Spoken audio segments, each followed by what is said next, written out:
Mire, usted bien lo dice, estamos acá en el Museo Ferroviario Pablo Neruda, muy cerca de la estación de ferrocarriles de acá de Temuco, porque hay una exposición bien interesante que se está realizando precisamente acá en la Galería de Arte de este lugar, y que tiene que ver con el mundo de la masonería, de la Gran Logia, un mundo que para algunos es muy cerrado, muy hermético, pero que en esta oportunidad está abriendo sus espacios y está mostrando parte de su historia, de sus 160 años de vida acá en nuestro país. Vamos a ingresar de inmediato acá a la Galería de Arte porque tenemos a nuestro invitado que está acá adentro, el señor Gustavo Rocha. Él es delegado jurisdiccional del Gran Maestro. Mira, aquí está Gustavo en medio de esta exposición, recreando de alguna u otra forma lo que es un templo de la Gran Logia, ¿no? Gustavo, ¿cómo le va? Muy buenas tardes. Bienvenido a Cuando Llega la Tarde. Patricio Sandoval en el estudio.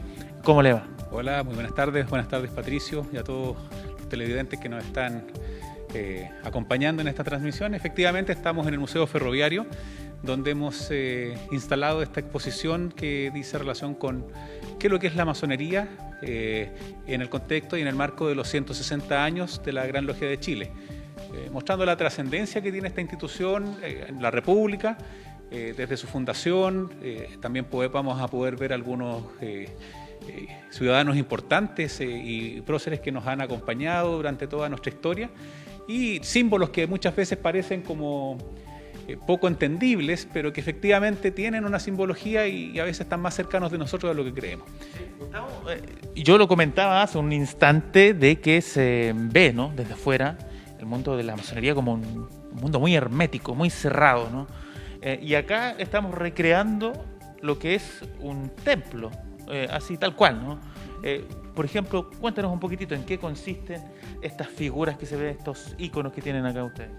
Mira, aquí hay una representación, ustedes pueden ver dos columnas, son dos columnas que están en todo templo masónico, son parte también de la simbología y uno las puede encontrar en el templo de Salomón.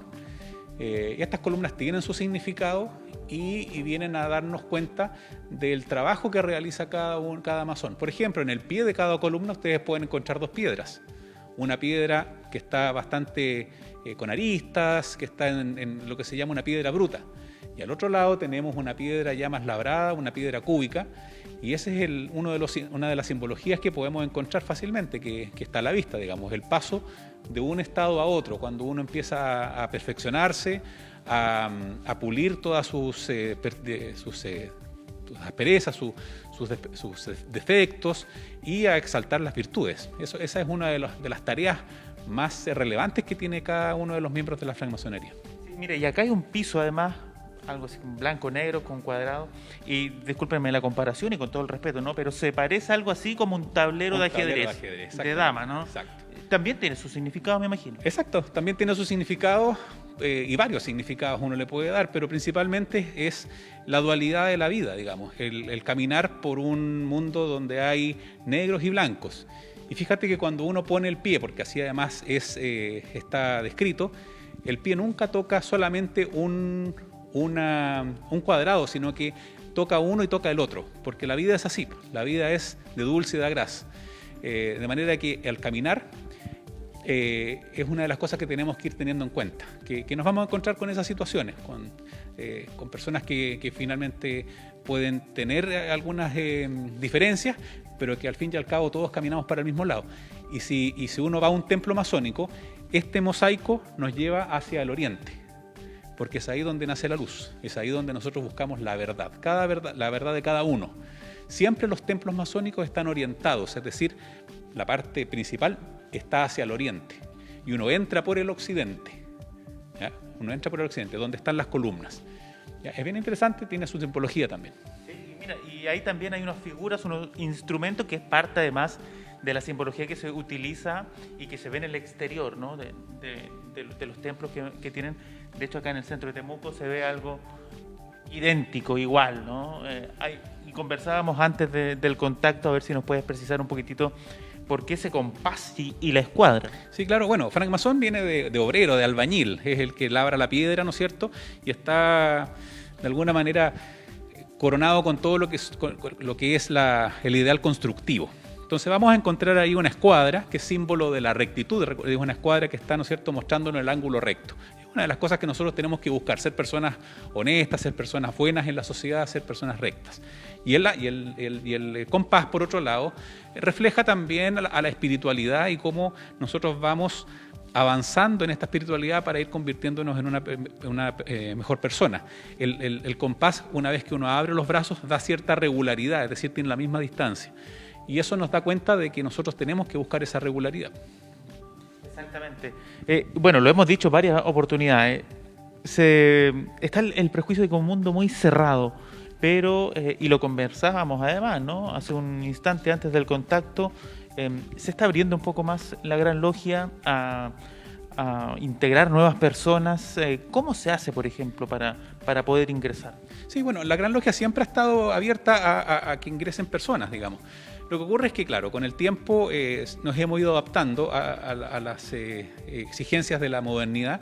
Hoy en día uno en la página web de la Gran Logia puede indicar que quiere ingresar a la masonería y va a pasar por un proceso de selección o de verificación de sus aptitudes, ¿no es cierto? Y si tiene todas las aptitudes que no son más que tener la disposición de buscar la verdad, ser una persona no dogmática, no fanática, digamos, y con eso la idea es que deje de ser una piedra bruta y se labre para llegar a ser esta piedra cúbica.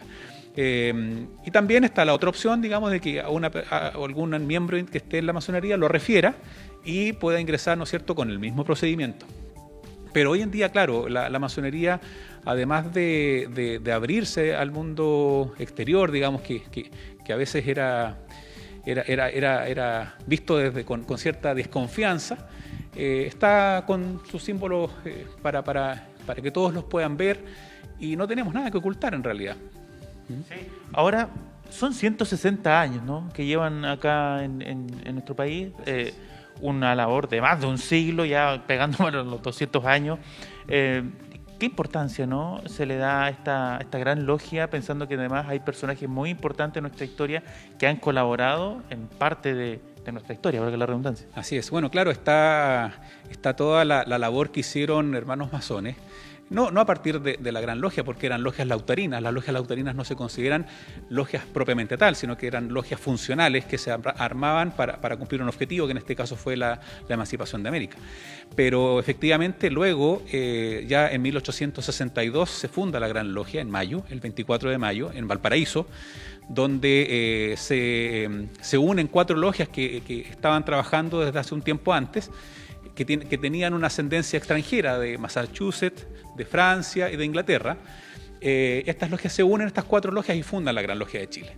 Y de ahí en adelante se estructura una historia hermosísima, ¿no es cierto?, que fue contribuyendo de manera republicana a todo el quehacer de la masonería. La masonería nunca, o en muy pocas veces, sale a dar una declaración como una institución, sino que hace toda su obra a través de cada uno de sus miembros, en su círculo. Y ahí volvemos nuevamente al compás. Cuando uno abre los brazos del compás, tiene un círculo y puede hacer un círculo de acción. Cada uno de nosotros está llamado a dar una buena enseñanza, a tener un buen ejemplo en la sociedad. ¿Ustedes están con esta exposición hasta cuándo, Gustavo? Hasta el 30 de septiembre estaremos con esta exposición, luego se va a Puerto Montt. Es la segunda ciudad importante del país donde está. Estuvo en Santiago, después en San Fernando y ahora está acá.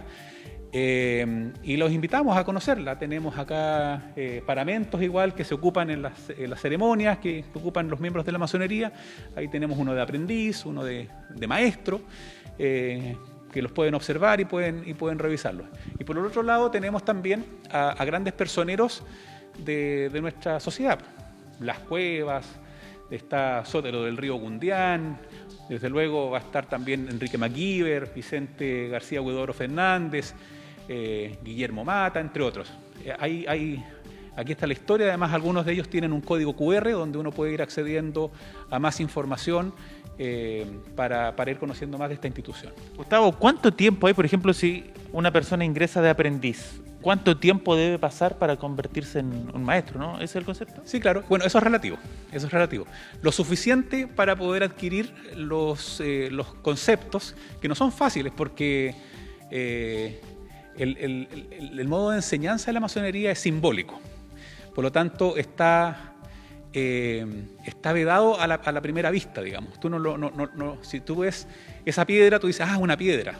No, pues yo digo, no es una piedra, es un ideal de perfección. Entonces, cuando uno va incorporando cada uno de esos conceptos, tiene el paso al segundo grado. En el segundo grado hay otras enseñanzas, hay otras herramientas que se entregan, y cuando las interioriza, va a pasar al grado de maestro. Acá en Chile se trabaja de esa forma, digamos. Si bien hay tiempos reglamentarios que son de 2 años a lo menos, pero a algunas personas puede que les tome más, a algunas personas puede que en el camino tengan que retirarse un tiempo, después volver, por lo tanto, de 2 años para arriba. Ese es como el mínimo, digamos. Esa es la base, 2 años. Patricio Sandoval Quesada, no sé si tiene preguntas. Sí, cómo no. Y cómo no. Bueno, saludar primero a Gustavo, darle también las gracias por aceptar esta invitación para conversar respecto de esta muestra. Bueno, fíjate que estaba pensando que en 1920 se promulgó la ley de educación primaria obligatoria. Ley ya en 1920 donde la masonería tuvo un rol importantísimo en su creación, en su tramitación, en su promulgación, pero también en sus contenidos, ¿no? De alguna manera se imprimen parte de los principios de la masonería en esta ley de educación primaria obligatoria. Entonces, preguntarle a Gustavo, son 160 años de participación, de desarrollo de la logia en nuestro país. ¿Cuáles serían, a su juicio, los hitos que marcan de alguna manera esta historia de 160 años en nuestro país?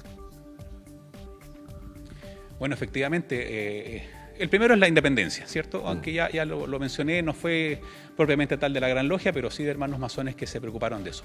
Y bien dices, luego la ley de enseñanza primaria es una de los grandes estamentos, de las grandes luchas que dio la masonería en su tiempo, junto también con las leyes laicas que eran necesarias, los cementerios laicos, el tener un registro civil, por ejemplo, el Código del Trabajo, son obras o donde estuvieron presentes hermanos de la masonería y que contribuyeron a dar un avance a la idea de que todos podemos estar en una misma sociedad. Sobre todo el tema de los cementerios laicos fue muy importante. Sí. Patricio Sandoval, ¿algo más que sumar? Sí, se lo preguntaba precisamente porque hay situaciones que en el 2022, en el 1980, por nombrarte una línea de tiempo, hay situaciones como las de los cementerios que son para nosotros absolutamente normales, pero recordemos que antes los cementerios dependían única y exclusivamente de la iglesia, que además de la parte del Estado, y si tú no eras perteneciente, digamos, a la Iglesia Católica, lamentablemente no podías sepultarte. Entonces, para nosotros hoy día es una situación absolutamente normal que el municipio maneje, por ejemplo, el cementerio general en Temuco, pero antes no era así. Por lo tanto, el aporte, tal como lo decía Gustavo, de alguna manera, el aporte que ha tenido la masonería en Chile pasa por cuestiones tan prácticas como esta. Y otro de los elementos que uno al que uno pudiera sorprender positivamente es que gran parte de quienes han ocupado el sillón presidencial han sido presidentes de la República, Pedro Aguirre Cerda, Arturo Alessandri, el mismo Salvador Allende, a propósito del 11 de septiembre, ¿no? Fueron también parte de la masonería. ¿De qué manera también le pregunto a Gustavo, a partir de elegir presidentes que además tienen la condición de masón, puede de alguna manera también, o pudo haber aportado en estos 160 años de historia de la masonería? Bueno, sí, efectivamente, cuando un miembro de la masonería llega a la primera magistratura, podemos tener ciertas garantías de que esa persona va a poder imprimir en su mandato algunos conceptos, como por ejemplo el respeto al ser humano, como por ejemplo el incentivo a la educación, y sobre todo el respeto a los derechos humanos. Esos son ejes fundamentales de la masonería y que están en su declaración de principios. Es más, el voto femenino, por ejemplo, fue obra de un presidente que perteneció a la masonería y fue un gran impulsor de este voto femenino. Entonces a veces uno dice, oye, mira, es una contradicción porque a la masonería no entraban mujeres, pero fue también un impulso que dieron los masones. Hoy en día tenemos muy buenas relaciones con la Gran Logia Femenina y también con la Gran Logia Mixta, de manera de que una persona no tiene ningún impedimento de poder conocer y participar y vivir la masonería, si es hombre, mujer, no hay ningún inconveniente. Sí, y ahora esas postulaciones, no sé, yo estoy pensando aquí en alguna mujer que quiera ser parte de la masonería, también el proceso es el mismo, ¿no? Alguien lo debe, entre comillas, recomendar o postular a través de una página. Exactamente, la Gran Logia Femenina tiene el mismo procedimiento, está abierta la postulación, de manera de que es cosa de ingresar a su página web y van a encontrar la posibilidad de ingresar. No hay ningún inconveniente en eso. Entonces, reiteremos, Gustavo, ¿hasta cuándo van a estar acá con esta exposición para conocer un poquitito más sobre la masonería? Sí, hasta el 30 de septiembre, está de martes a domingo abierto el Museo Ferroviario para que lo puedan visitar. Tenemos una serie de lienzos ahí con mucha información. El mural o el óleo que es copia del que está en la Gran Logia de Chile, que es de Fernando Daza, de 1972, y además, bueno, ya lo vimos, las columnas, algunos símbolos ahí que también son bastante misteriosos, pero que la idea es que los puedan conocer y puedan desentrañar de ellos una simbología y una enseñanza. Sí, súper. Patricio Sandoval Quesada, la invitación está hecha hasta el 30 de septiembre. A ver. Lo último, Cristian Cares. Bueno, ya lo decías tú, de alguna manera también Gustavo, uno nota cierta apertura de parte de la masonería, aparte de las distintas logias, por cierto, de la Logia de Chile, pero mi pregunta fundamentalmente tiene que ver con que si hay alguien que guíe esta exposición, que vaya explicando o está todo muy bien explicado. Porque yo, por ejemplo, veo ropa que se utiliza en la masonería. A un costado donde están ustedes, por ejemplo, hay distintos trajes que se utilizan en la masonería. ¿Hay alguien que explique o eso está explicado en esos papelitos que vemos ahí abajo? Sí, hay unas explicaciones. Ahora, si hay una delegación, por ejemplo, de un establecimiento educacional o alguna especial, se pueden contactar con nosotros acá a través del mismo museo y podemos enviar una persona que les vaya contando. Pero ahí, por ejemplo, tenemos un mandil de aprendiz, un mandil de maestro con su respectiva banda, la etiqueta que uno tiene que ocupar en las reuniones. Por lo tanto, si es necesario, nosotros podemos acudir acá. Perfecto. Y también profundizar un poco más de esto. Estamos dispuestos a ello, ¿no? Gustavo, mi última pregunta, porque mire, aquí yo estoy resolviendo todas mis dudas. En algunas casas, sobre todo del centro de Temuco, ¿no? Por ahí, por antiquísima, ya que son parte de nuestro patrimonio histórico, los pisos incluso tenían este mosaico. ¿Se puede deducir que quizás pueda haber sido un propietario, algún integrante de la Gran Logia?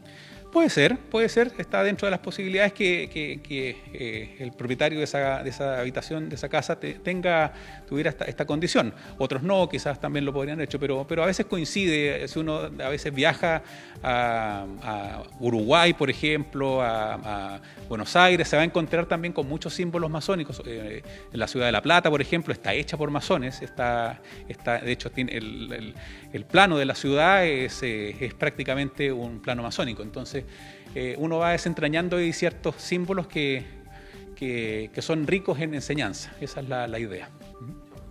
Patricio Sandoval Quesada.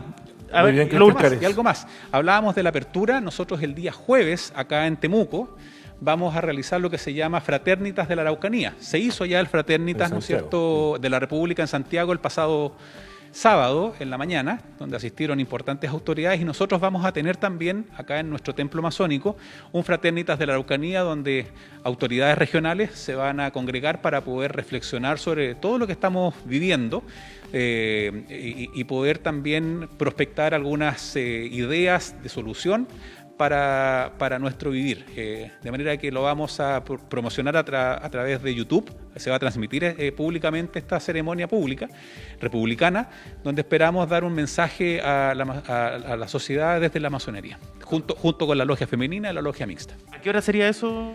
La cita es el día jueves 15 a las 17 horas. A las 17 horas. Ahí está, con información además de actividad. Fantástico. Para este jueves. Comenzamos a cerrar.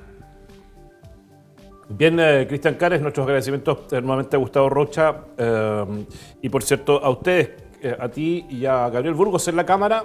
¿Quién está en la conducción del móvil de UFRO Radio? ¿Salvador? Salvador Rubilar. Ya, Sí, saludos Salvador. a Salvador entonces. Bien, muchachos, nos reencontramos mañana de nuevo cuando llegue la tarde. Muchas gracias por el despacho. Nos vemos, que esté muy bien.